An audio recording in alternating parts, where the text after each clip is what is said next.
everyone, welcome to Storytime in Seacliff. The story is The Little House. It's such a lovely story.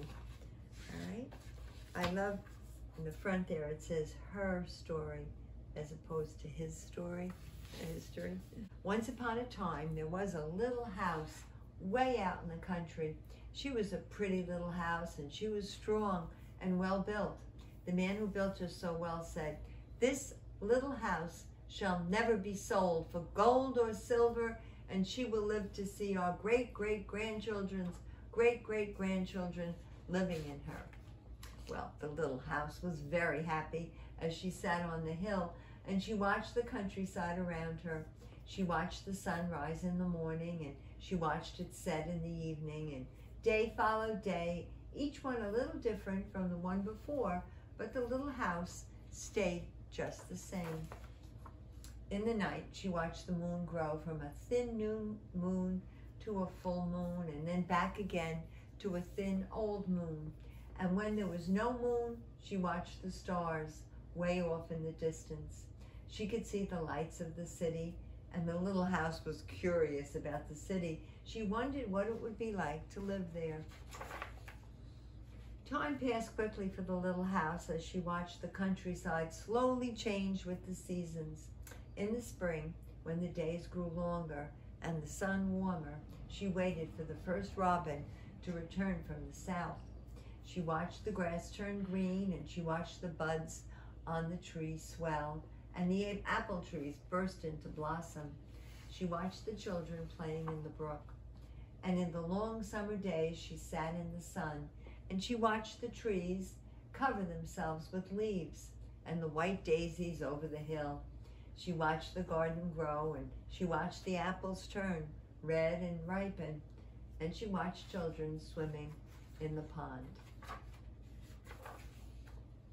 In the fall, when the days grew shorter and the nights colder, she watched the first frost turn the leaves to bright yellow and orange and red, and she watched the harvest gathered and the apples picked.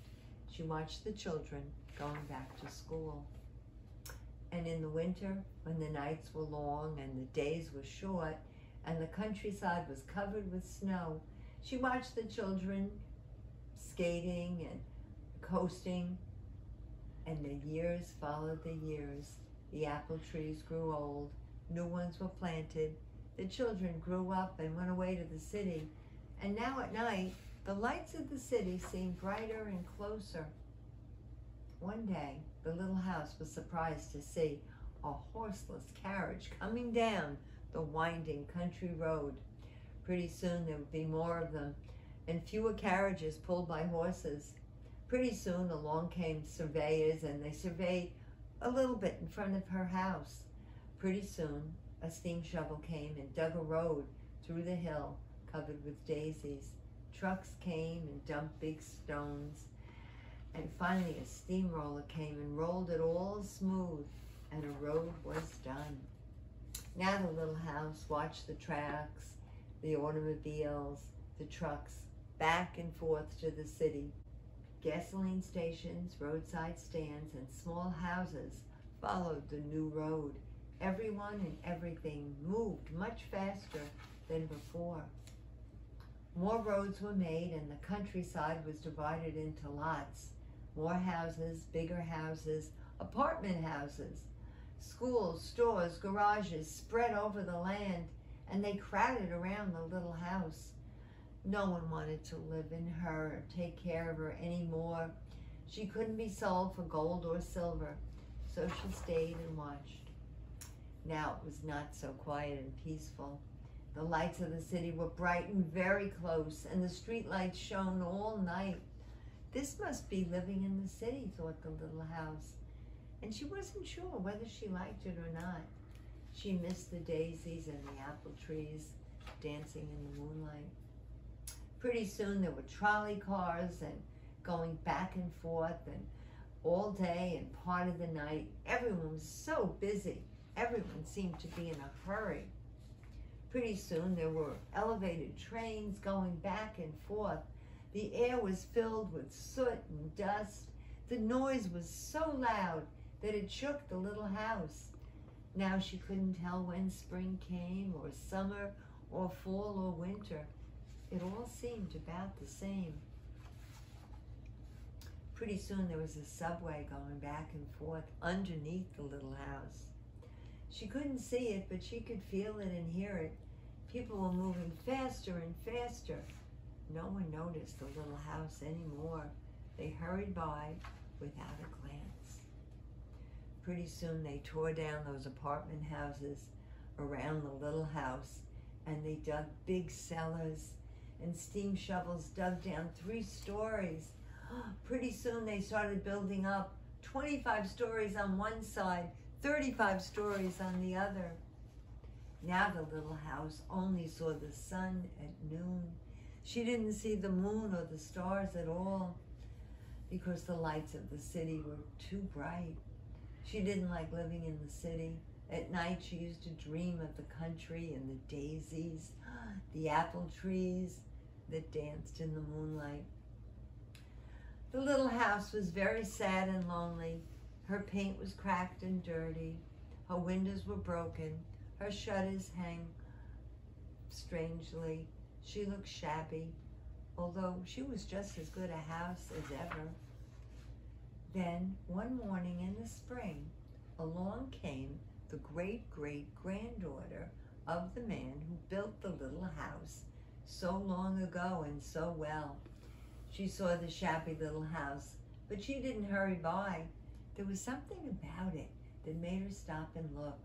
She said to her husband, "This little house looks just like the little house my grandmother lived in when she was a little girl, only that house was way out in the country, on a hill, covered with daisies and apple trees."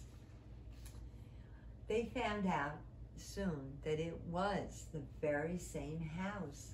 So they went to movers to see if the little house could be moved. The movers looked and said, "Sure, this house is as good as ever. She's built so well, we can take her anywhere." So they jacked up the house and they put her on wheels, and traffic was held up for hours as they slowly moved her out of the city. At first, the little house was frightened, but after she got used to it, she rather liked it.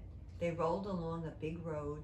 They rolled along little roads until they were way out in the country. And the little house saw green grass and heard birds singing. Oh, she wasn't sad anymore. They went along and along, but they couldn't seem to find just the right place. They tried it here, they tried it there. Finally, they saw a little hill in the middle of a field with apple trees growing around. There, said the great-great-granddaughter. That's just the place. Oh, yes it is, said the little house to herself. A cellar was soon dug on top of the hill, and slowly they moved the house from the road to the hill.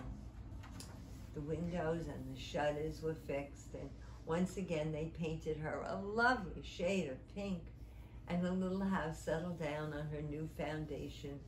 She smiled so happily.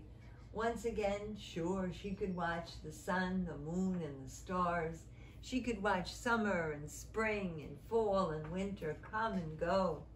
Once again, she was lived in and taken care of. Never again would she be curious about the city. Never again would she want to live there. The stars twinkled above her when a new moon was coming up. It was spring, and all was quiet and peaceful in the country. Oh, lovely story. All right, do we have a birthday? We have Tara's birthday. Let's sing to Tara. But first we have to find out what kind of cake Tara's gonna have. All right, okay. Chocolate, Martha and Clara, Molly, Alice, Jolene, James and Anna, Graham, Audrey, and Lila, Wesley and Teddy, Ben and Bee, Bevy and Riley and Tate, Sophia and India, Angelica, Peggy, and Eliza. All right, that's all chocolate. Now for vanilla, we have KJ and Scarlett, We have Rafa and Henry. We have Rocky and Joseph, Harris, Marta, Marlo, Hudson, Maxine, Lucy, and Frida, and Lulu. 20 for vanilla.